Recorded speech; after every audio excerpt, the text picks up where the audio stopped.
అసలే మ్యాచ్లు ఓడిపోతా ఉన్నాం. విరాట్ కోహ్లీ ప్రతి మ్యాచ్లో స్లిప్లో అవుట్ అవుతున్నాడు. రోహిత్ శర్మ ఫామ్లో లేడు. మిగతా బ్యాటర్స్ కూడా సరిగా నిలదొక్కోలేకపోతున్నారు. ఇంత బాధలో మనం ఉంటే ఆస్ట్రేలియా ఫ్యాన్స్ పదే పదే సెలెక్ట్ చేస్తున్నారు మనల్ని. 4 లైన్ కాడ విరాట్ కోహ్లీకి నిలబడితే కుక్క కుక్క వైట్ డాగ్ అన్నారు. సరే అంటే అన్నారు. 5వ టెస్ట్కి వచ్చాం. సిరీస్ ఇటు ఓడిపోయే టైంలో ఉన్నాం.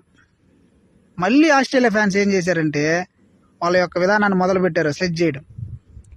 భయ్యా నాకు ఈ 5 టెస్టుల్లో నాకు నచ్చింది ఏంటంటే విరాట్ కోహ్లీ రియాక్షన్ ఉండింది భయ్యా, హైలైట్ అంతే. వాళ్ళు సెలెక్ట్ చేస్తుంటే మీరు మ్యాచ్ ఓడిపోతున్నారు, సిరీస్ ఓడిపోతున్నారని విరాట్ కోహ్లీ 2 జోబీలు ఓపెన్ చేసి ఇట్లా చూపించాడు, ఎంటీ జోబీలు.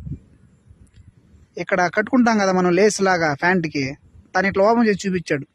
దాని అర్థం ఏంటంటే, ఒరే నాయనా మేము మ్యాచ్లు ఓడిపోయినా సిరీస్ ఓడిపోయినా మీలాగా బాల్ ట్యాంపరింగ్లు చేసి మ్యాచ్లు గెలవరా, నిజాయితీగా ఆడతాం, నిజాయితీగా గెలుస్తాం.